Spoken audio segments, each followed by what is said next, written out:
Hi, Ernestine. Great seeing you. Oh, Linda, how are you? Honestly, it's been nice to see some familiar faces. It's a little hard trying to get back to normal life. I'm still nervous about the virus, and I got so used to being alone all the time. But it feels good. I was struggling with loneliness and boredom. I hear you. It's bittersweet. Were you feeling off too? Not really. I don't know. I just dealt with the situation and carried on. Nobody really asked me about myself, so I guess I didn't think about it. That's how we were raised, right? I never talked to my parents, friends, teachers, anyone about how I was feeling. They yelled at me if I cried. It was always keep pushing, keep going. I remember my mom saying, "You need to toughen up. We don't have time for tears."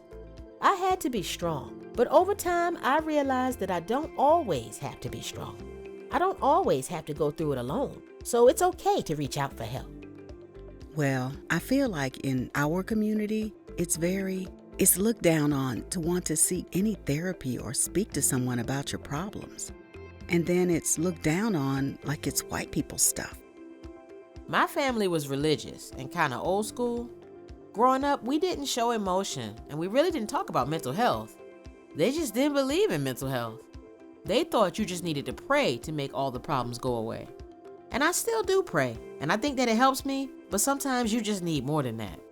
Now, I've been working on how to balance my faith and how that can include mental health, and have found a few therapists that are religious like me that I can talk to about all this. I also don't feel that comfortable talking about my feelings to some stranger. I'm not sure how someone who doesn't know me could help. And admitting that I have a problem doesn't feel right. I don't want people to think I'm broken or label me as crazy or something. I completely understand. There's definitely a stigma, especially with our generation. You know, feeling like you're labeled by something and are treated differently because of it. I actually recently talked with my grandbaby about this. Oh, how did that go? They struggle with depression, and it really helped them to turn to their local youth center. They met some other kids going through some similar things. I'll admit, I reacted badly when they first told me about what they were going through.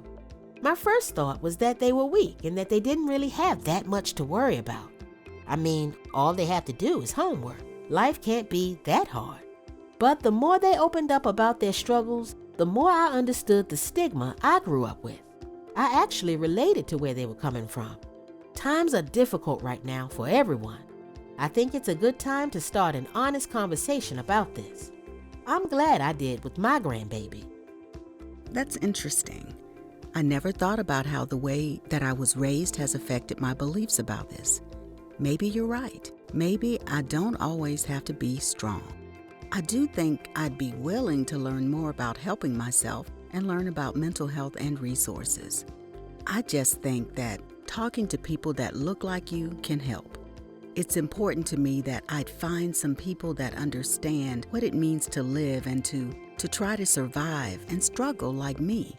Not someone who's from another place who has no idea what I might really be going through, you know? Definitely. I think that's what helped my grandbaby. Just meeting people who understood them and listened to them. I went to the local library and got some books about mental health. It was so helpful. I know the senior center also has some resources. The last year has taught me a lot, so just know that I care about you and I'm here to listen. If you ever do want to talk about how you're feeling, let me know. Wow, that's so nice. Thanks. I guess I have some learning or unlearning to do. It's never too late to change the way we support each other, right? I'm definitely interested, especially knowing how it can help our kids and our grandbabies and me.